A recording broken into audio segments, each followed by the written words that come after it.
Sinabi mo, hindi ka pa nakapag-umpisa eh. Meron akong hawak na martilyo rito, sinasabi ko sa'yo.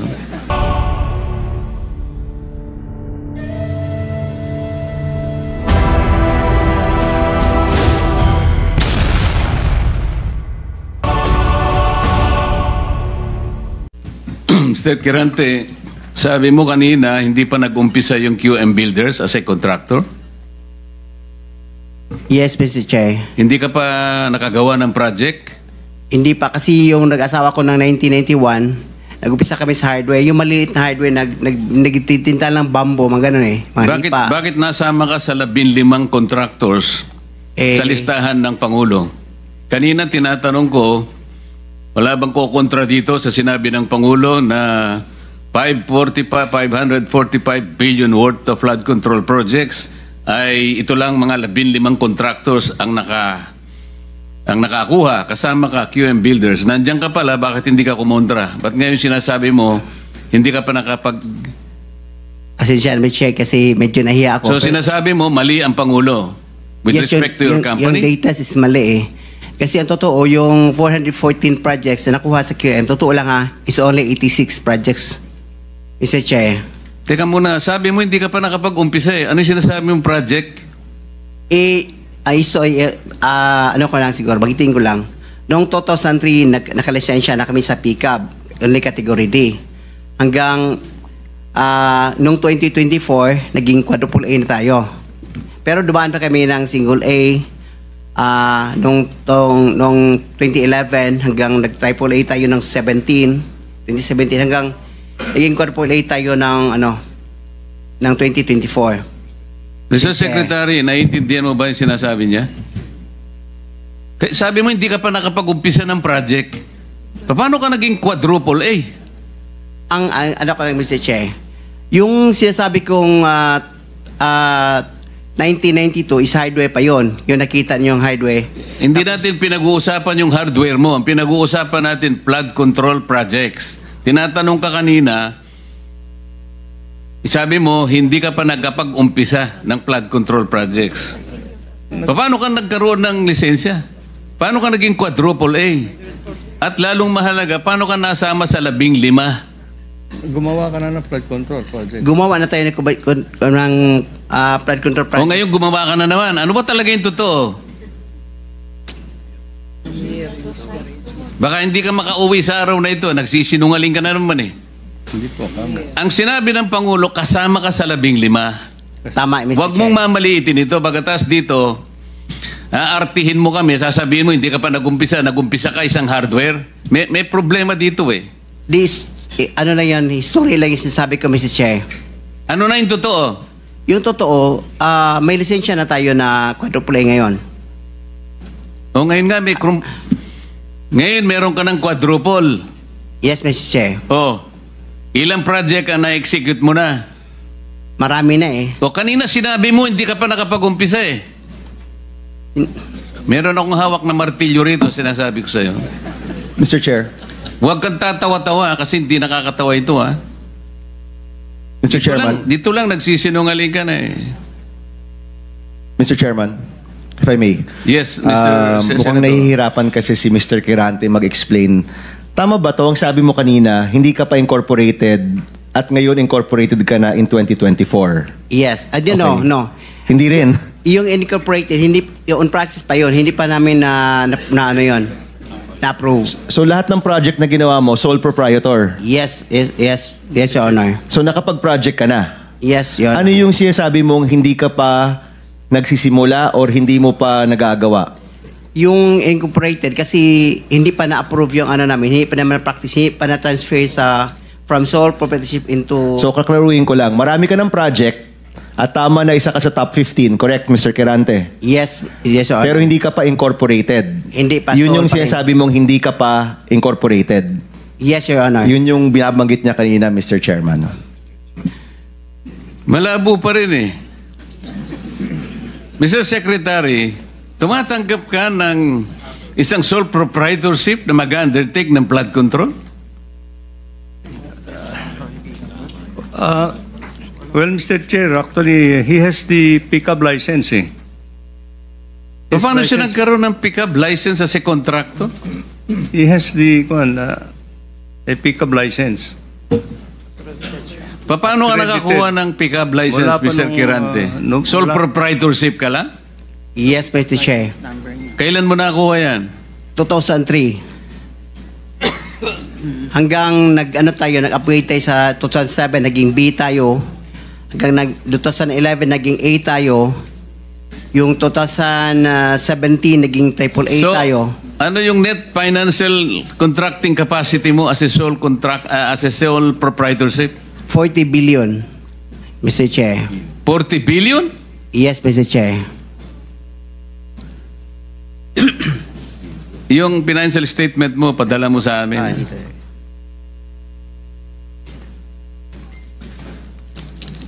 Mr. Chair, if I may.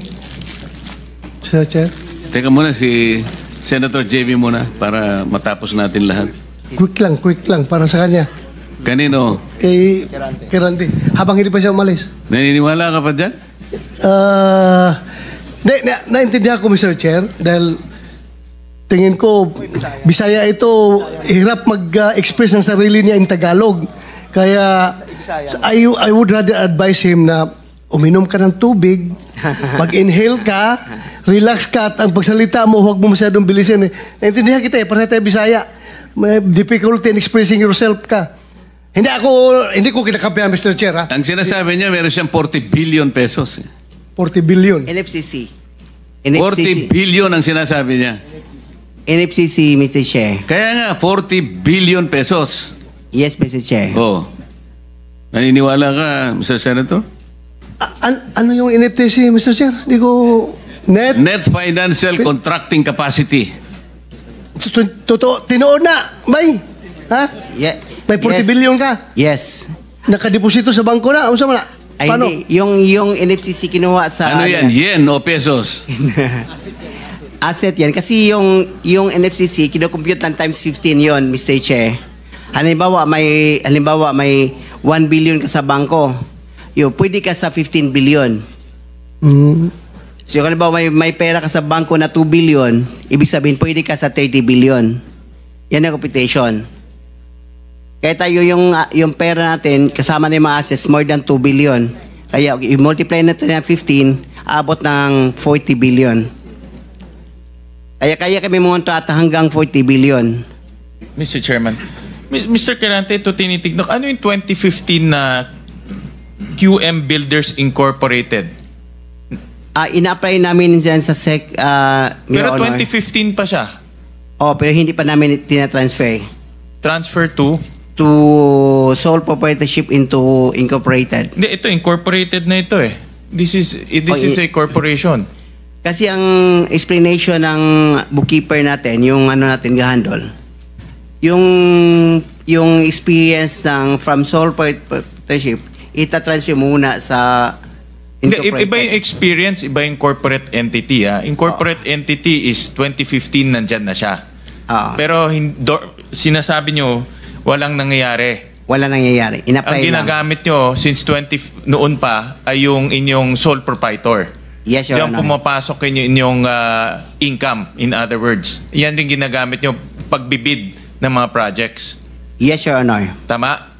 Ganun ba? Ganun ba ang interpret? So, dalawang entity, yung sole proprietor at yung incorporation.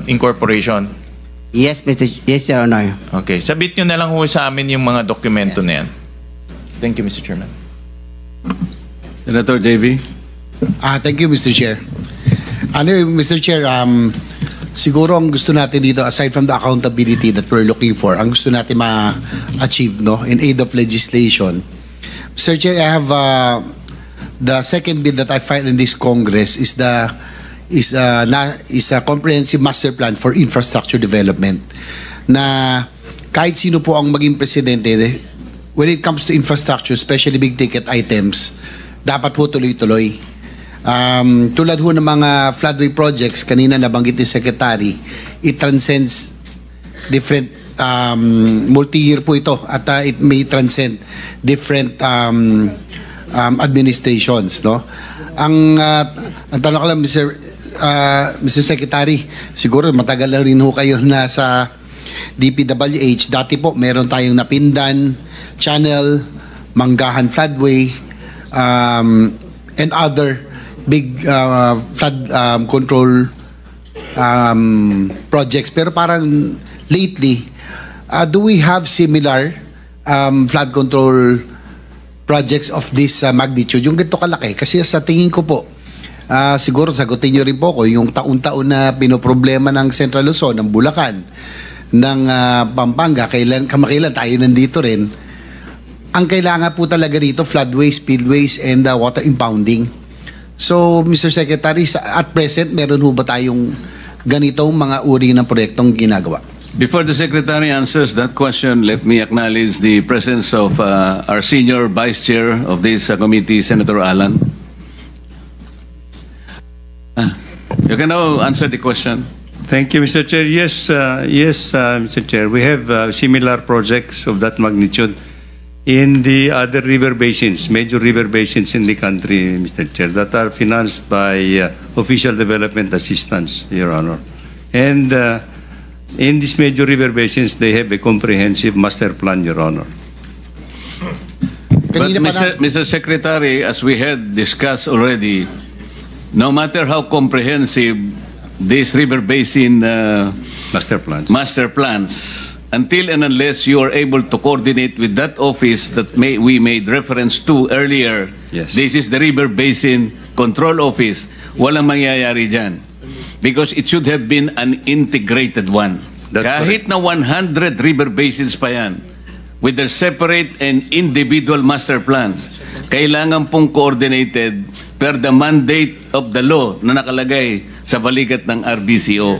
So sa ngayon, wag po natin munang gawing parang sagot na makapagbibigay ng kapayapaan ng loob sa ating mga kababayan. Wala pa po tayong na-accomplish in relation to an integrated master plan that will answer the continuing problem of flood ravages in this country, Mr. Secretary. That's correct, Your Honor.